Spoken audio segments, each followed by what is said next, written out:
Hey Brian, welcome back. I know it's been kind of a crazy, basically 2 year stretch for you from the Holloway fight till now, and I'm sure you've talked about this ad nauseum. But how does it feel to finally be back? Has it been frustrating being out this long? Have you just kind of had to roll with the punches, as it may be? How does it feel to finally be back? It feels great, man. In the beginning, obviously after the fight, right, you're like, I need a little break from MMA right now. And then when I got the break, I was like, all right, I'm ready to go back in. I mean, everyone's been watching the whole stories, basically know what's going on already or what happened. But yeah, man, I'm excited to be back. I'm happy to be back. It was a good thing for me in my career to take that long to kind of just sit back and just relax for a little bit. I was working nonstop for a long time. So I was like, my mind, my body, everything needed to chill. My family, needed to see me a bit more and like basically reconnect with me because I was just had the blinders full on. But now they understand again, and I'm back on the fucking horse. This might sound like a weird question, but very rarely do we see fighters, get to where you were at in your career and stay undefeated. It's just a rare thing in the sport. You had to deal with your first loss. How have you dealt with that first loss and coming back from that? Was it were you able to just put it behind you right away? Did it take a little while to kind of wrap your head around the fact that you had a loss? Like, how did you come back from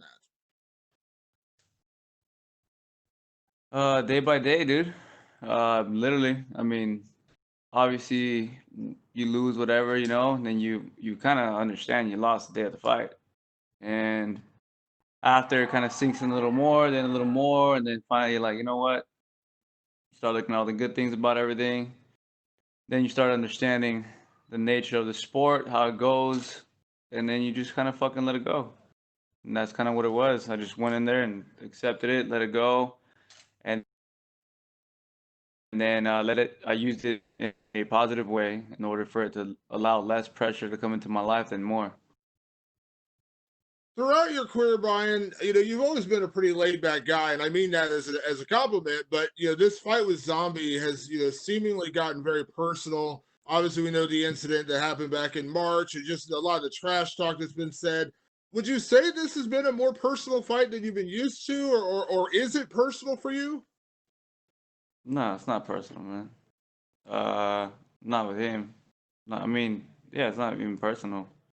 Saw him the other day. Nothing happened. I didn't say anything. He didn't say anything. Uh, Not if it was personal, we would have jumped at each other. It was just something that happened, an incident that was done on my part, and yeah, just a way of shutting up the trash talk. And last one for me, coming back into such a high profile fight, still being ranked number two in the division. Is the end goal always going to be the title? Do you even think about that now? We have a new champion in the division. This is obviously a pretty high fight, for rankings. Do you feel that way? Saying that, hey, I could jump right back into a title fight right now. Do you even think about This that? fight for me, yeah, this fight for me was not even more so trying to just get a title right off the bat or something, right? It was more like, all right, you took your break, you did everything, but also it's like I'm not trying to come back and take an easy fight in. I've never once in my life took an easy fight. If you watch my entire career right off the bat, my second fight in the UFC was against Tavares, who had more fights in the UFC than I had in my career. So I've never looked to take an easy fight, nor am I ever gonna start to look to take one. For me, it was like, all right, who's the baddest motherfucker right now? Who's on fire and who we can fight? All right. Then we looked at Korean Zombies on a win streak, and then all of a sudden, our kind of the internet somehow tangled us together, and then the world wanted to see it fight, and then everything happened that happened, and now it's like, yo, these guys have to fight, and then now I want to fight them. So that's basically what happened, and it's a good test to come back, solid guy. As for the title, I'm just working my ass off. I'm training hard, and obviously that's always the goal here, right? To be the number one guy, but also fight as hard as I can with just test myself also with all the good people. So it's like it's an interesting mix that I have in my head going on. But yeah, man. Thank you, Brian. You're welcome. Next, we have Carlos Contreras with Milenio Diarra.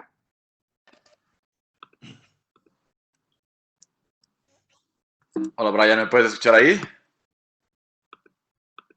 I don't speak Spanish.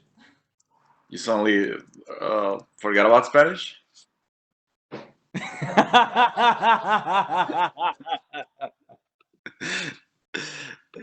¿Cómo estás? Oh, shit.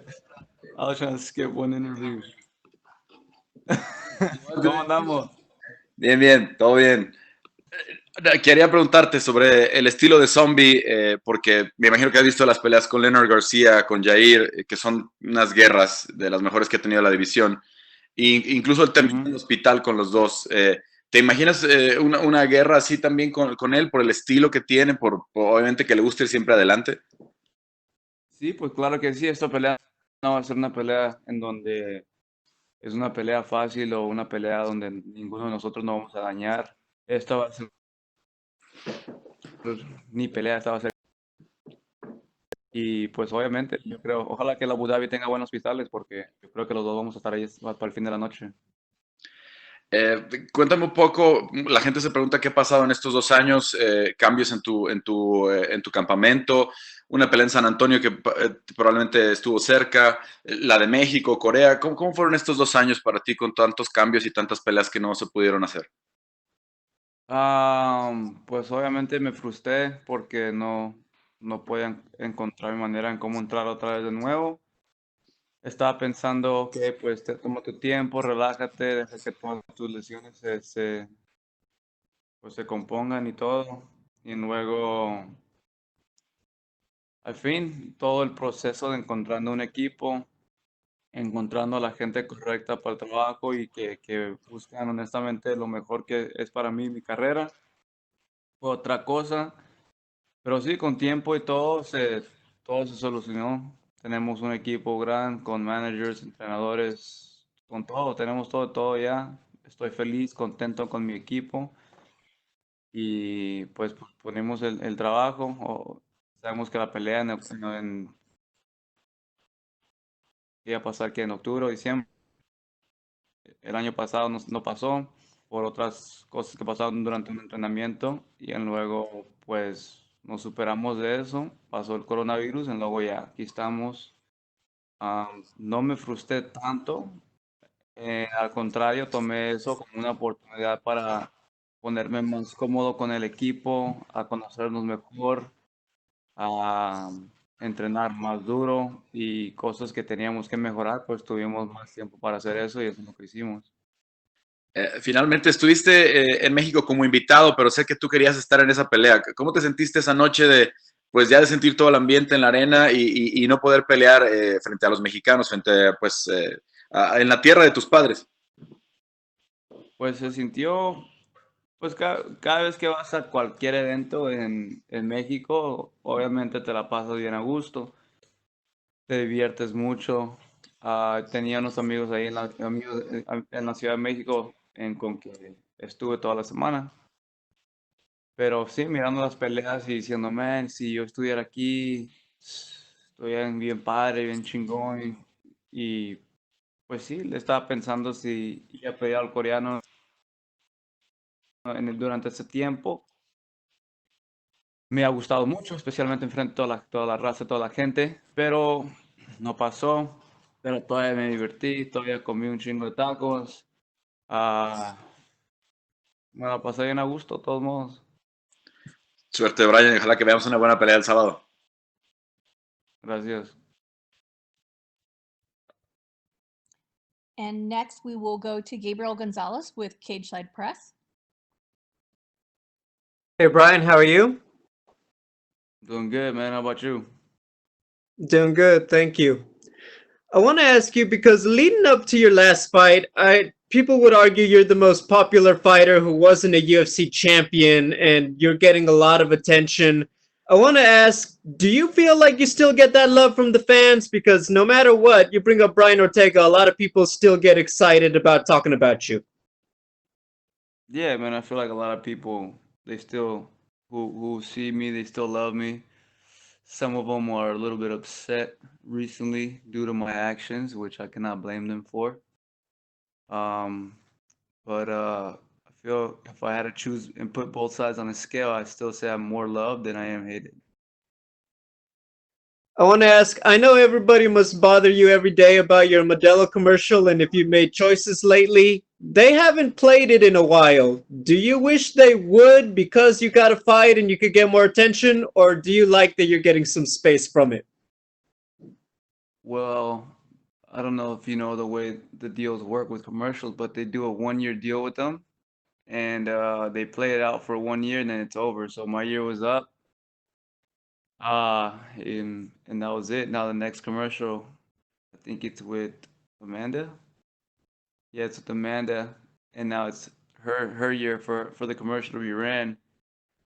But yeah, man, I mean, I don't mind it being played, but it's not my turn now. Understood. Out of curiosity, I feel like this had come up back in April before the pandemic and everything. Were there serious talks to have you fight Zabit? Were there? To fight Zabit in April? Was that ever a discussion? Oh, there wasn't. I just looked at Gotcha. my manager and said, "Were there?" And he said, "No." And final question, we know you talked about moving things around in terms of your camp and your circle. Can you talk about which team you brought with you to Fight Island? I brought Tiki Gossin with me as a manager, Jason Park as a Muay Thai coach, Jesus Avila as a boxing coach, Dr. Andy as a mad scientist behind the whole entire group. Henry Gracie had to stay behind because his swab tested positive for the Rona. And I brought my friend Dean Wellen just to keep me company, have fun, and bullshit around. Hey, And Paul Herrera for wrestling. hey, thank you, Brian. Good luck. Thank you. Next, we'll go to Sumo Dada from Sportskita. Thank you. Good looking out now. I was like looking at everyone in the room. I was like, wait a minute.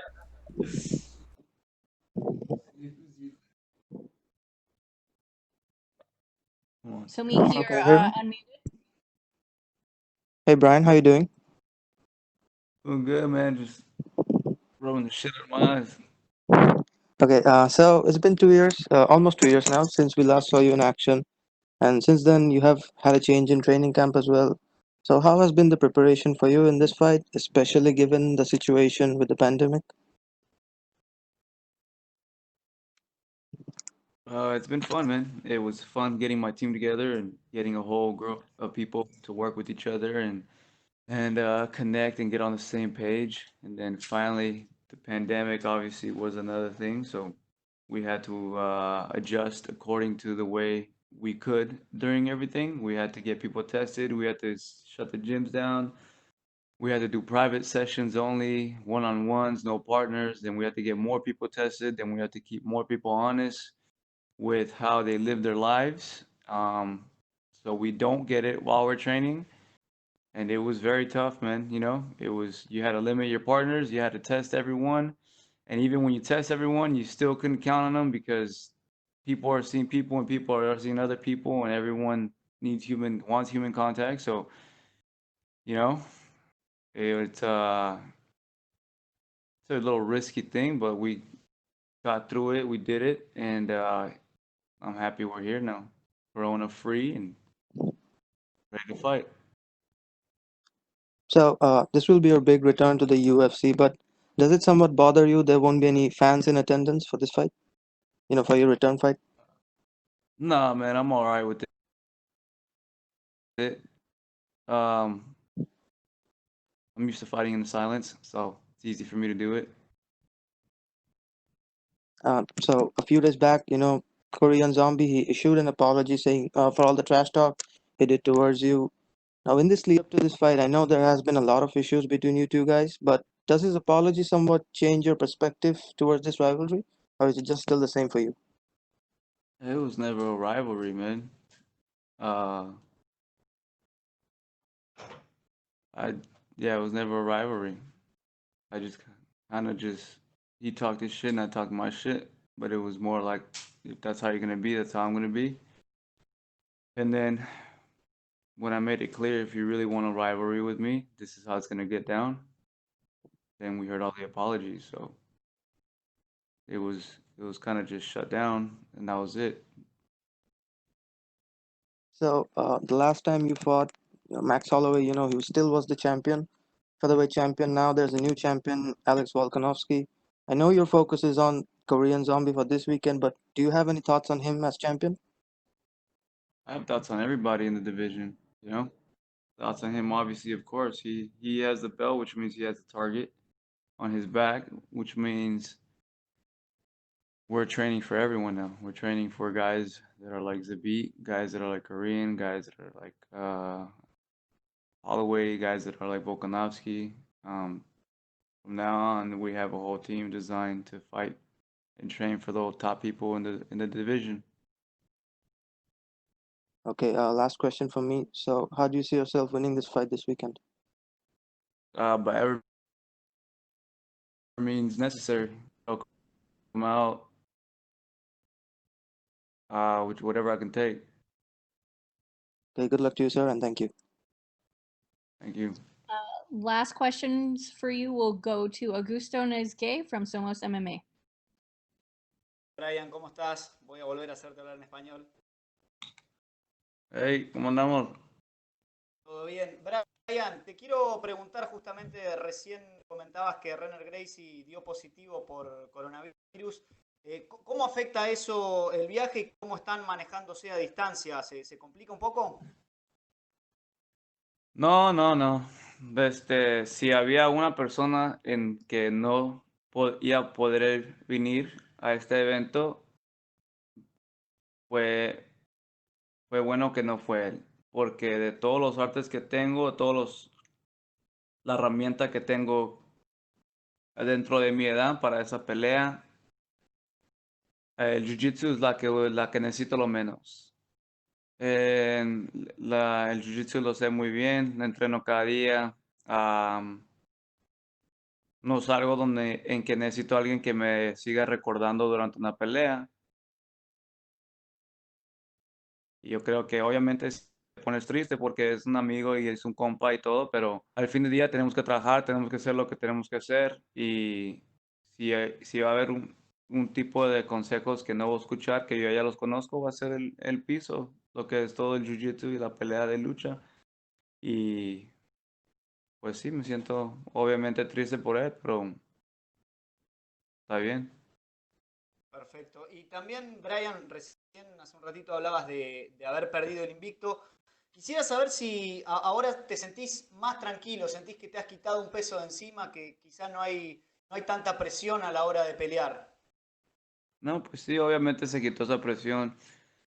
Am, cuando, cuando ya está tu carrera sin derrotas, amateur y profesional, te sientes invencible, te sientes como que nadie te puede tocar, pero ya sabes, en este deporte pasa un día donde todos tienen que agarrar su primera derrota. Y es lo que pasó y ya sentí todos esos sentimientos, todo ese proceso, todo ese viaje de regresando y arreglándote y todo eso. Y pues ya lo hice, y pues me siento bien a regresar y estar más libre ahora sin esos pensamientos que me sigan picando la mente mientras estoy peleando. Bien. Y te quiero consultar con respecto a la pelea, ¿de qué cosas crees que tenés que cuidarte del Korean Zombie y cuáles son las claves en tu juego, digamos, para llevarte la victoria? Pues tiene una presión llegando adelante, pero una presión calmadita. Es peligroso en el primer asalto y pega, tiene un buen golpe donde te taranta, pero no te noquea. Eso significa que tienes que tener cuidado y sobrevivir, ¿verdad? Si te pones en una de esas situaciones, pero de jiu-jitsu y todo más, yo creo que yo lo tengo. Y te consulto, teniendo en cuenta a futuro si conseguís la victoria, se está hablando de una tercera pelea entre Volkanovski y Holloway. ¿Qué pensás al respecto? Y si crees que de obtener la victoria tendrías que ser el siguiente en pelear por el título. Pues mi trabajo ahorita es pelear de lo que está pasando la división y todo. Pero ya va a ser de mi manager y confío en él y todo lo que él puede hacer y pues por eso no me estoy preocupando. Y si tengo que esperar por esa pelea, pues esperamos. Me voy de vacaciones, voy a México, como un chingo de tacos, y luego regreso y entreno. Perfecto. ¿Qué enseñanzas te dejó la pelea con Max Holloway? ¿En qué te ha ayudado a mejorar? Pues en todo, él obviamente enseñó muchos huecos en mi juego y pues ahora tengo los llené, entrené, mejoré, preparé y ahora estamos aquí listos para enseñar al mundo que soy un peleador diferente del que vieron la última vez. Perfecto. Y para cerrar, Brian, te quiero consultar cómo estás sobrellevando allá la diferencia horaria, el clima, la comida. No sé si hay tacos allá en Abu Dhabi. Ningún pinche puto taco hay aquí, man. Bueno, después de la pelea seguramente vas a poder disfrutar. Brian, muchas Sí, gracias y lo mejor para el fin de semana. gracias.